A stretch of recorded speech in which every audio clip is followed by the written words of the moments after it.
Good morning बच्चों, कैसे हो आप सभी। स्वागत करता हूं आपका हमारे चैनल के ऊपर। तो बच्चों, आज जो हम चैप्टर स्टडी करने जा रहे हैं उसका नाम है gender, religion and caste. Chapter 3 है आपका सिविक्स का, क्लास 10th का। तो बच्चों, इस चैप्टर के अंदर जो हम स्टडी करने जा रहे हैं वो आपके पॉइंट्स हैं।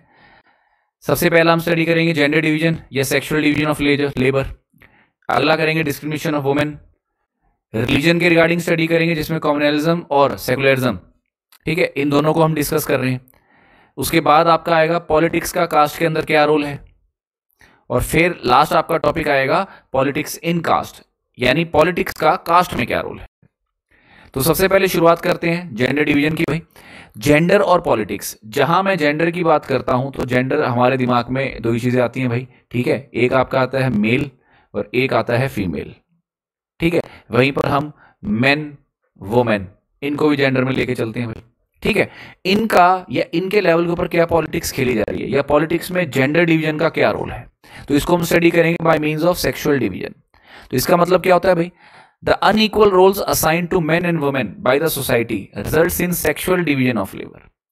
तो अगर मैं बात करूं एक ऐसे रोल जो सोसाइटी मेन और वुमेन को देती है, ठीक है, और अनइक्वल रोल्स यानी ऐसा काम दे दिया जो मैन तो कर सकता है और हो सकता है वुमेन ना कर सकती हो, यही बात रिजल्ट लाती है आपकी सेक्सुअल डिवीजन ऑफ लेबर के अंदर, ठीक है।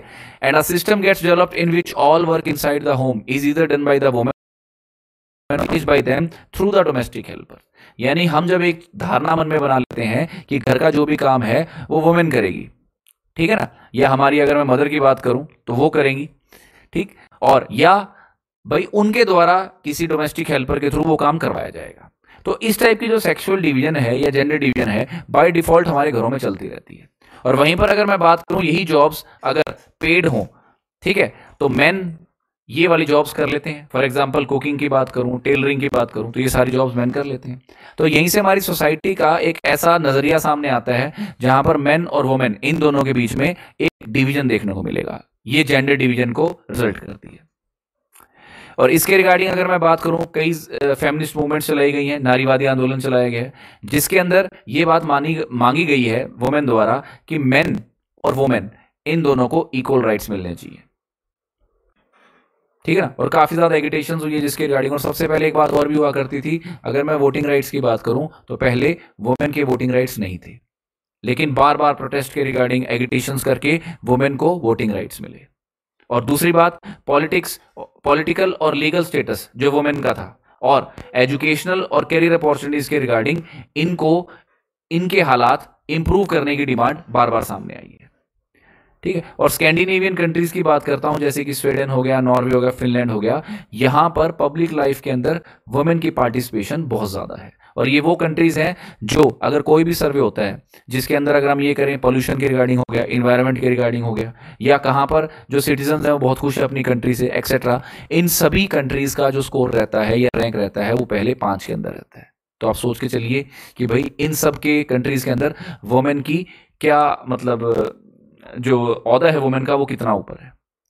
और अगर मैं परसेप्शन ऑफ आइडल वुमेन की बात करूं तो ये पिक्चर आपको साफ साफ दर्शाती है कि वुमेन की जो सच्चाई है या लोग वुमेन के बारे में जो सोचते हैं वो ये है। अब वुमेन के रिगार्डिंग अगर मैं बात करूं कि कैसे डिस्क्रिमिनेशन वुमेन फेस कर रही है, तो वो हम इन 4-5 पॉइंट्स के द्वारा समझेंगे। सबसे पहले अगर मैं बात करूं एजुकेशन की, तो ये माना जाता है, और ये हालांकि आंकड़े हैं जिसके अंदर ये बताया गया है कि जो लिटरेसी रेट है यानी साक्षरता दर की अगर मैं बात करता हूं तो वुमेन का 54% है एज कंपेयर टू मैन जो 76% है।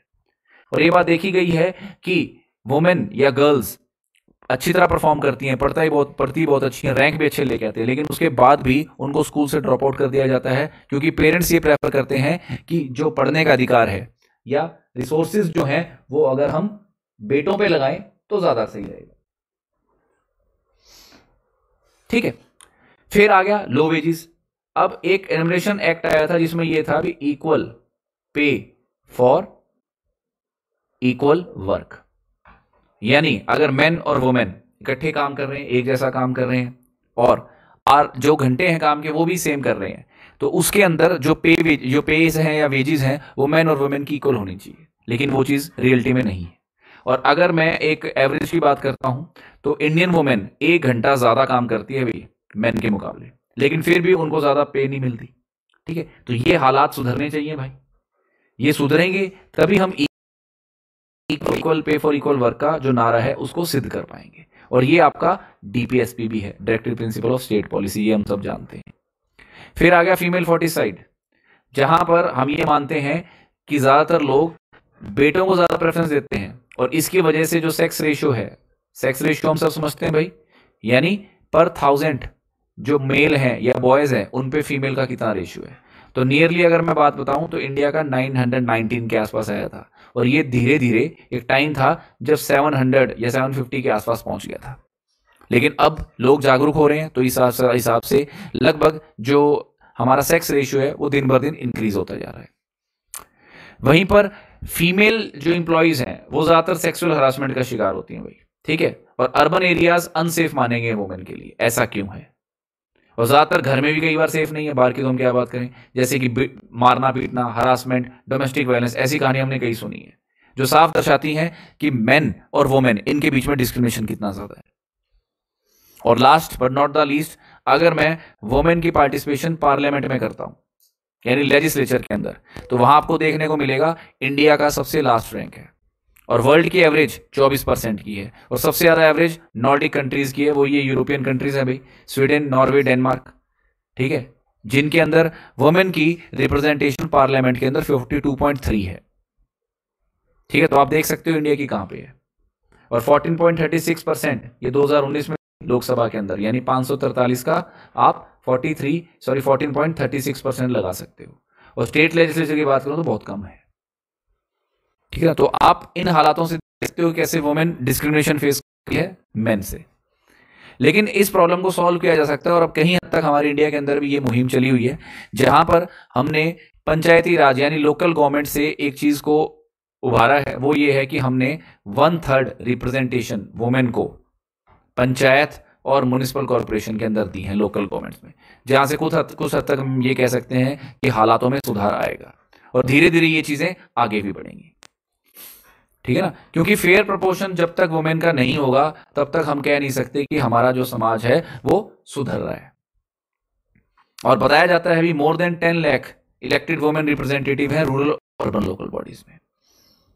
तो इस हिसाब से हमने ये स्टडी किया है कि कैसे जेंडर डिवीजन या सेक्सुअल डिवीजन ऑफ लेबर की जाती है, वुमेन किन किन मामलों में डिस्क्रिमिनेशन फेस कर रही है, और कैसे इनका हालात वो सुधारे जा सकते हैं।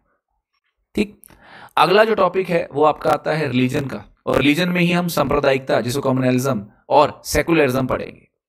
इनका पॉलिटिक्स में क्या रोल है वो भी देखने को मिलेगा। तो रिलीजन का मतलब हम सब जानते हैं, अभी धर्म होता है, ठीक है, and unlike gender differences the religious differences are often expressed in the field of politics.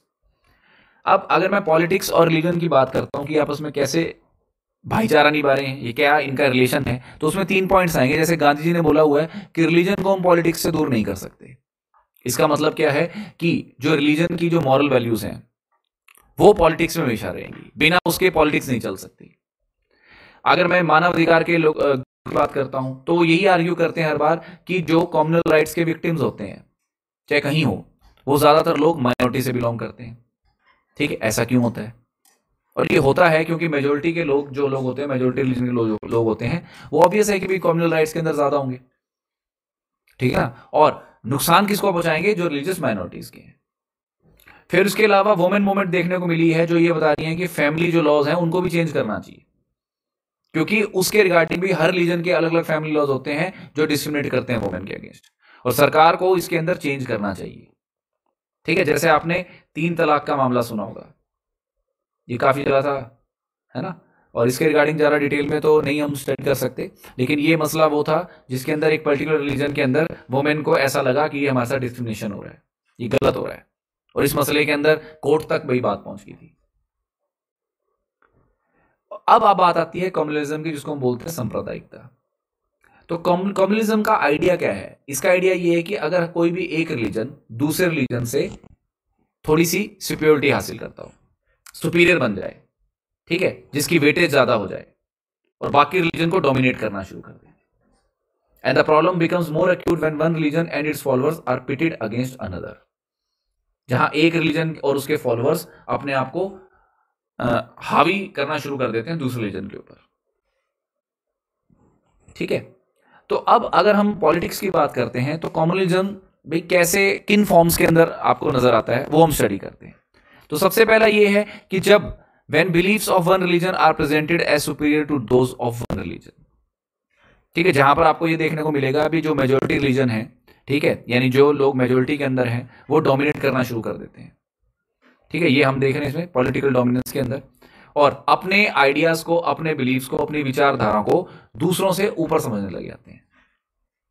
दूसरा पॉइंट, पॉलिटिकल डोमिनेंस की अगर बात करूं तो अगर उस पर्टिकुलर जैसे एक मेजोरिटी रिलीजन का कोई भी लीडर जब खड़ा हो जाता है सरकार के अंदर और लोग उसको वोट दे दें, तो उस केस के अंदर भी लोग यही सोचते हैं कि यार हमारी रिलीजन का है तो हम इसी को वोट देंगे, और ये सोच मतलब ये उनकी सोच विचार में नहीं होता कि भाई ये बंदा काम करेगा या नहीं करेगा, लेकिन रिलीजन के हिसाब से हम पॉलिटिकल डोमिनेंस शो करते हैं। ठीक, फिर आता है पॉलिटिकल मोबिलाइजेशन। ठीक, पॉलिटिकल मोबिलाइजेशन का मतलब ये होता है अभी common religion people in political Arena, ठीक है ना, जहां पर एक रिलीजियस ग्रुप की डिमांड दूसरे रिलीजियस ग्रुप की डिमांड को अपोज करती है। दूसरा, हमने कई बार ये भी देखा है भी किसी पर्टिकुलर रिलीजन के जो धर्मगुरु होते हैं वो उस पर्टिकुलर रिलीजन को प्रमोट करने के लिए आ जाते हैं, सिंबल्स यूज किए जाते हैं पर्टिकुलर रिलीजन के, लोगों को बताया जाता है, हेट स्पीच दी जाती है किसी और रिलीजन के खिलाफ, तो ये सारी चीजें आपकी पॉलिटिकल मोबिलाइजेशन में आती है। और लास्ट के अंदर आता है कॉम्युनल राइट, सांप्रदायिक दंगे, जो हमारे पास सबसे बड़ा एग्जाम्पल है इंडिया और पाकिस्तान का बंटवारा, जिसमें हिंदू और मुस्लिम के कॉम्युनल राइट्स और बहुत लोग मारे गए थे। तो इन तरीके से जो कॉम्युनलिज्म है वो आपका पॉलिटिक्स के अंदर शामिल हो जाता है। वहीं अगर मैं इंडिया की बात करता हूं तो इंडिया के अंदर सेकुलरिज्म है, यानी इंडिया एक धर्म निरपेक्ष कंट्री है, और ये लिखा हुआ है commonwealth was and continues to be one of the major challenge to the democracy and the maker of our constitution were aware of this challenge. लोग जानते थे कि भाई ऐसा सिस्टम आएगा, तो इसलिए उन्होंने संविधान का एक ऐसा ढांचा तैयार किया जहां पर यह बात लिखी गई कि India is a secular state, और इसके फीचर क्या होंगे कि इंडिया का कोई भी ऑफिशियल रिलीजन नहीं होगा, और संविधान हमें ये एक पावर प्रोवाइड करेगा सभी लोगों को कि आप धर्म के रिगार्डिंग फ्री हो, आप कोई भी धर्म चूज कर सकते हो, किसी को भी प्रोपेगेट कर सकते हो, प्रैक्टिस कर सकते हो, प्रोफेस कर सकते हो, और आपको कोई रोक नहीं सकता, और आप किसी धर्म में नहीं भी मान सकते। और कॉन्स्टिट्यूशन स्टेट को अलाउ करता है कि वो इंटरवेन करे रिलीजन के मैटर में, क्या चीज इंश्योर करने के लिए, equality with in the religious communities. और इसका सबसे बड़ा एग्जांपल है बैनिंग अनटचेबिलिटी। तो यहां से हम देख सकते हैं कि इंडिया सेकुलर स्टेट कैसे है, कम्युनिज्म की क्या क्या फॉर्म्स हैं जो इंडिया के अंदर या किसी कंट्री के अंदर पॉलिटिक्स के अंदर शामिल होती है, कॉमन पॉलिटिक्स क्या होता है। ठीक है, तो बच्चों आज के लिए ये 2 टॉपिक थे आपके, इनके रिगार्डिंग 3 या 4 क्वेश्चंस पूछे जाते हैं। नेक्स्ट टॉपिक जो हम कवर करेंगे अगली वीडियो के अंदर वो आपका करेंगे कास्ट का क्या रोल होता है पॉलिटिक्स में, और पॉलिटिक्स कैसे कास्ट के अंदर आती है, क्या पॉजिटिव और नेगेटिव कॉन्सिक्वेंसेज होते हैं। ठीक है, उम्मीद है कि वीडियो आपको अच्छा लगा होगा। लाइक, सब्सक्राइब, शेयर जरूर करना। Thank you so much.